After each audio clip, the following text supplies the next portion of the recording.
Olá, tudo bem com vocês? Espero que sim. Sou o professor Mairo Moraes e hoje nós iremos descomplicar um pouco mais a pesquisa científica, falando sobre os tipos de revisão de literatura. Então, para ter acesso a mais informações sobre quem eu sou, você pode colocar seu QR Code aqui e ter mais informações. E também você pode ir lá no meu perfil do Instagram, Mairo Moraes, está aqui já colocado, para você baixar o e-book Descomplicando a Pesquisa Científica de forma gratuita, tá certo? E também peço que se inscrevam no meu canal para ajudar nessa disseminação do conhecimento e possam compartilhar com outras pessoas isso. Hoje nós não temos bem propriamente dito uma aula, mas sim mais uma orientação sobre os tipos de revisão de literatura e como elas são importantes, tá certo? Então, para iniciar, agora nós iremos falar um pouco mais sobre esses tipos de revisão e os aspectos essenciais. E aí, como objetivo de aprendizagem de hoje, nós temos que contextualizar a prática baseada em evidência, conhecer e usar os fundamentos dos tipos de revisão e apresentar um método de estudo. Para dar uma introdução geral e também uma aproximação com a temática, nós precisamos compreender a prática baseada em evidência e a implementação dessa prática baseada em evidências no melhor cuidado ao cliente, né, ao nosso paciente, ao que eu quero, de fato, estar implementando para poder prestar o melhor cuidado, né? Hoje nós temos não existe mais aquele termo padrão ouro, né? Hoje nós temos o termo cuidado referência. Então, dentro dessa perspectiva, a prática baseada em evidência, ela consiste no uso dos melhores dados científicos nas tomadas de decisões clínicas para o atendimento ao cliente. E aí ela corresponde muito com a melhor evidência, né, que é o cuidado referência, associado à expertise clínica e também à preferência do paciente. Ou seja, eu vou chegar no meu paciente e vou relatar que eu tenho tais tratamentos, N tratamentos, e se ele fizer o tratamento 1, ele vai ter esses benefícios, né, e esses riscos. Se ele fizer o tratamento 2, ele vai ter esses benefícios e esses riscos. E se ele não fizer nenhum tratamento, ele vai ter esses riscos. E aí eu vou apresentar essas perspectivas ao meu paciente e aí eu somatizo com a perspectiva do cuidado referência, a minha expertise clínica, e eu implemento dessa forma a prática baseada em evidência. E aí, quando nós estamos trabalhando dentro dessas revisões de literatura, hoje a prática baseada em evidência, ela é muito pautada em cima de boas revisões, que são feitas de forma rigorosa, seguem um rigor metodológico, e esse padrão metodológico, ele constitui uma ferramenta primordial e importante para esse cuidado referência. E dentro dessa forma, né, existe hoje uma variedade de abordagens para a realização das revisões de literatura. E aí que surgiram recentemente, dentro das proliferações de pesquisas primárias em enfermagem, saúde. E aí essa variação ela acabou contribuindo para as inconsistências e confusões sobre as terminologias dos métodos. Então, existe hoje um problema epistemológico, ou seja, conceitual, sobre as terminologias dos métodos. E aí isso tornou-se até difícil para distinguir qual é o estilo de revisão que eu estou seguindo. Porque muitas vezes as pessoas acabaram utilizando termos que não eram. E aí, desde quando começou essa transição sobre, de fato, da prática baseada em evidência e incorporação de boas pesquisas, começou-se a repartir, né, e fazer uma divisão dessas terminologias, aplicando aspectos conceituais e metodológicos para os tipos de revisão.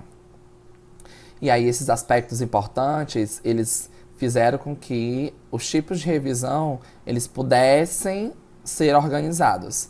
Então, hoje, né, embora exista esse problema epistemológico, ou seja, conceitual ainda, sobre essa perspectiva dos tipos de revisão, vou tentar explanar um pouco sobre esses tipos e vocês podem aprender um pouco mais dentro dos cursos, né? Vocês podem procurar o meu perfil, que eu vou estar postando as aulas também, tá certo? Para nós podermos proliferar esse cuidado referência.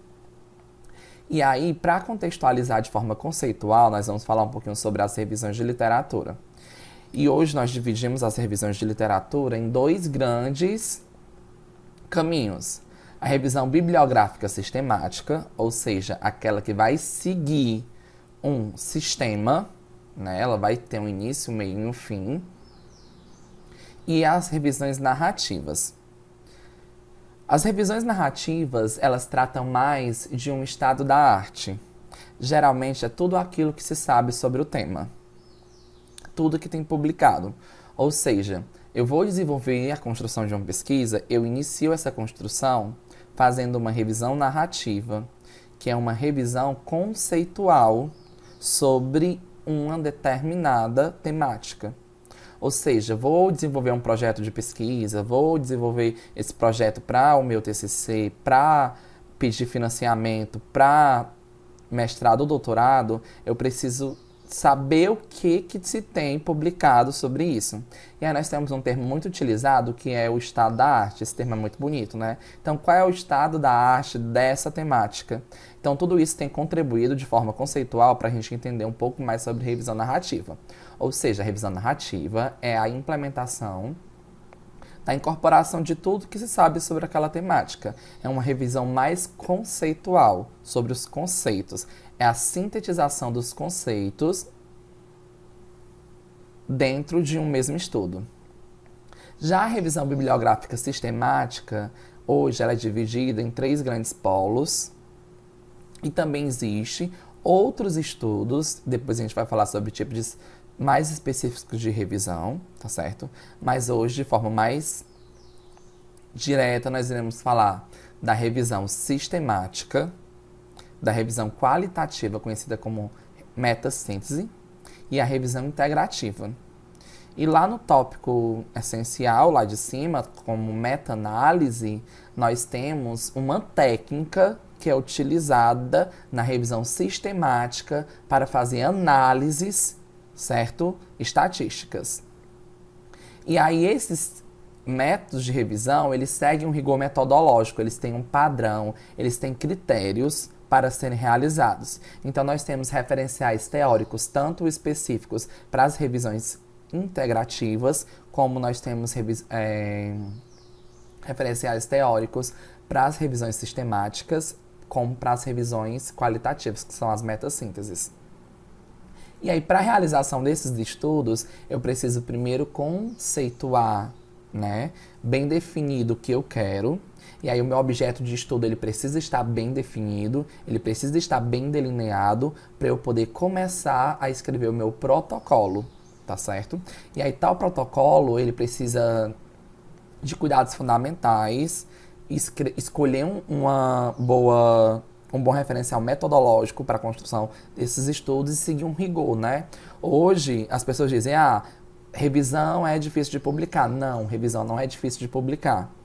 Quando você faz a revisão de uma forma correta, seguindo um rigor metodológico, você publica, sim, revistas de um alto conceito, né, de um forte fator de impacto. Tudo basta que você saiba aplicar esses métodos. Então, você precisa ler sobre, você precisa escolher um referencial, você precisa estudar o referencial e aplicar esse referencial na prática. Tá certo? E aí, dentro disso, nós vamos ter que seguir critérios. Então, o padrão de rigor metodológico em sua execução, ele é consubstancial para que eu gere resultados confiáveis daquele meu estudo. Ou seja, se eu vou escolher uma revisão integrativa da literatura para falar sobre uma temática específica, eu posso usar o referencial hoje que nós temos bem difundido no Brasil, que é Mendes, Silveira e Galvão. E eu também posso usar o Whitmore e Neffel, certo? Que também é um